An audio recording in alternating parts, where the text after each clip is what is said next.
안녕하세요. 마틸다입니다. 오늘도 이어서 하느님이시요 사람이신 그리스도이시 읽어드리겠습니다. 책과 저자 소개가 궁금하신 분은 동영상 아래를 참고하세요. 복음준비 54장 앞의 사건에서 나타나는 교훈 지금부터 시작합니다.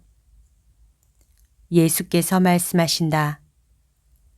모든 사람에게 알맞은 두 가지 교훈이 내가 묘사한 것에서 나타난다. 첫째 교훈은 이런 것이다. 진리는 의식에 몰두하는, 그것도 건성으로 의식에만 몰두하는 사제에게 드러나지 않고 평신도에게 드러난다. 하느님과 항상 관계를 가지고 있고 하느님의 관계되는 모든 것에 전념하고 육체를 가진 존재에 있어서는 가장 고상한 것에 바쳐진 사제는 그날 아침 성전에 바치러 온 어린아이가 어떤 아이인지를 즉시 알아차려야 했을 것이다. 그러나 그것을 알기 위하여는 그가 살아있는 영을 가져야 하였을 것이다. 죽지는 않았다 하더라도 적어도 잠들어 있는 영혼을 감싸고 있는 옷만을 입고 있지 않고 말이다. 하느님의 성령은 만일 원하시기만 하면 천둥치는 소리를 내서 아무리 폐쇄적인 영이라도 벼락과 지진과 같이 흔들어 놓으실 수 있다. 하느님의 성령은 그렇게 하실 수 있다. 그러나 일반적으로 하느님께서 그 모든 위에 있어서 또 그 행동 방식에 있어서 질서이신 것과 같이 하느님의 성령이 질서의 영이시므로 그분의 널리 베푸심을 받기에 충분한 공로를 만나는 곳에 퍼지고 말씀을 하시는 것이 아니라 그 널리 베푸심을 끌어당길 만큼 충분한 착한 뜻이 있는 곳에 베푸시기도 하고 말씀도 하신다. 이 착한 뜻을 어떻게 발휘하느냐? 가능한 한 온전히 하느님에게서 오는 생활로 믿음과 순종과 깨끗함과 사랑과 너그러움과 기도로 발휘한다. 외적인 행동으로가 아니라 기도로 발휘된다. 행동과 기도 사이에는 밤과 낮 사이보다도 더 큰 차이가 있다. 기도는 하느님과의 영의 일치이니 사람들은 여기서 새로운 힘을 얻고 점점 더 하느님의 것이 되겠다는 결심을 하고 나오게 된다. 외적인 행동은 여러 가지 목적, 그러나 항상 이기적인 목적을 가진 어떤 습관이다. 외부적인 행동은 너희들을 있는 그대로 두거나 더 나아가 거짓말과 게으름의 죄를 보태주기까지 한다. 시메온은 이 착한 뜻을 가지고 있었다. 일생 동안 그는 많은 고민과 시련을 겪었다. 그러나 그는 착한 뜻을 잃지 않았었다. 세월이 흐르는 동안의 여러 가지 역경도 그가 주님께 대하여 주님의 약속에 대하여 가진 믿음을 손상시키지도 흔들지도 못하였고 하느님께 점점 더 어울리는 사람이 되겠다는 그의 착한 뜻을 중단시키지도 못하였었다. 그리고 하느님께서는 당신의 충실한 종이 나의 고난 후 승천 때 열린 하늘에서 빛나는 하느님의 태양을 다시 보게 될 때까지 당신 성령의 빛을 그에게 보내시고 그를 성전 쪽으로 인도하시어 세상에 온 빛 자체를 보게 하셨다. 성령의 인도를 받아라고 복음서는 말한다. 아, 사람들이 성령께서 얼마나 완전한 벗이신지 알았으면 얼마나 좋겠느냐. 어떤 인도자이시고 어떤 스승이신지를 지극히 거룩하신 삼위일체의 그 사랑을 그 빛 중의 빛, 그 불의 불, 그 지능, 그 지혜를 사랑하고 그분에게 구원을 빈다면 얼마나 좋겠느냐. 알 필요가 있는 것을 그들이 얼마나 더 잘 배우게 되겠느냐. 마리아 발도르타야 보아라. 내 자녀들아 보아라. 시메온은 빛을 보기 전에 하느님의 약속이 채워진 것을 알기 전에 오랜 일생 동안을 기다렸다. 그러나 그는 절대로 의심하지 않았다. 그는 희망과 기도에 꾸준하는 것은 쓸데없는 일이다 하고 생각한 적은 한 번도 없었다. 그는 꾸준하였다.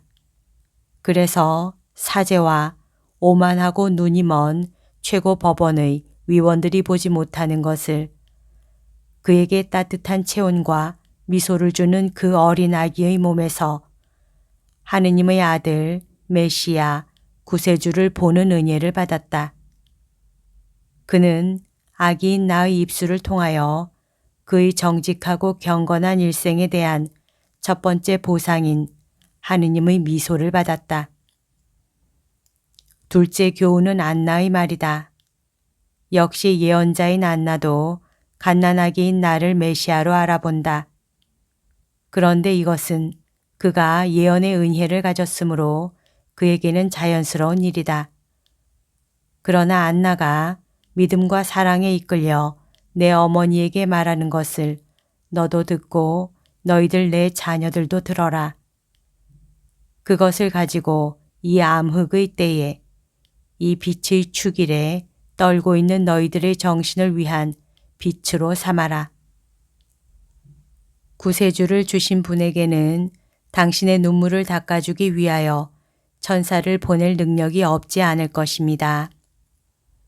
사람들의 정신에서 사탄이 이룩한 사업을 없애기 위하여 하느님께서 당신 자신을 주셨다는 것을 생각하여라. 그분이 너희를 괴롭히고 있는 사탄들을 지금 이기실 수 없겠느냐?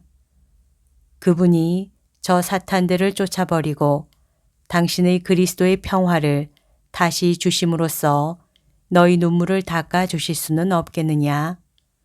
왜 그것을 믿음을 가지고 하느님께 청하지 않느냐?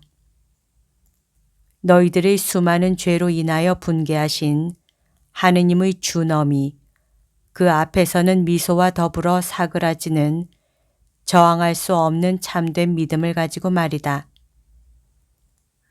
그렇게 되면 용서가 그 결과인 도움과 너희들이 스스로 원한 피의 홍수에 잠긴 이 땅 위에 꽂히는 무지개인 축복을 가지고 오는 그런 참된 믿음을 가지고 말이다. 곰곰이 생각들 하여라. 아버지께서는 홍수로 사람들을 벌하신 다음 당신 자신과 족장 노아에게는 이렇게 말씀하신다. 사람은 어려서부터 악한 마음을 품게 마련. 다시는 사람 때문에 땅을 저주하지 않으리라. 다시는 모든 짐승을 없애버리지 않으리라. 그리고 당신의 약속을 지키셨다. 그러나 너희들은 이번에 우리가 살아나면 당신이 우리를 구해주시면 다시는 절대로 전쟁을 하지 않겠습니다. 다시는 절대로 하는 말을 너희들 자신과 하느님께 얼마나 많이 하였으며 그러고 나서 여전히 오히려 더 무서운 전쟁을 하지 않았느냐. 거짓말쟁이들아.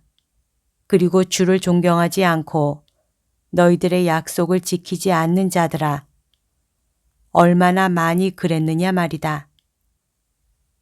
그런데도 하느님께서는 신자 대중이 저항할 수 없는 믿음과 사랑을 가지고 부르면 또 한 번 너희를 도와주실 것이다.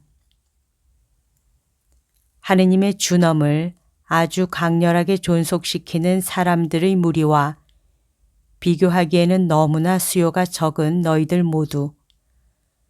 그래도 너희들은 머리 위에 매달려서 시시각각으로 더 커지는 현 시대의 무서운 위협에도 불구하고 하느님께 계속 충성하여라. 너희들의 극도의 불안을 하느님 앞에 갖다 놓아라. 하느님께서는 구세주를 세상에 보내신 것과 같이 당신의 천사를 너희들에게 보내실 수 있을 것이다.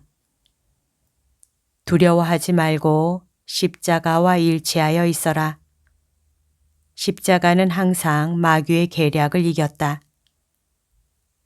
다른 방법으로는 잡을 수 없는 마음들을 사람들의 사나움과 생활의 우울함으로 절망, 즉 하느님과의 분리로 기울어지게 하려고 애쓰는 마귀의 계략을 말이다. 여기까지가 오늘 들려드릴 내용입니다. 오늘도 하느님의 뜻 안에서 서로 사랑하는 하루 보냅시다. 사랑합니다. 축복합니다.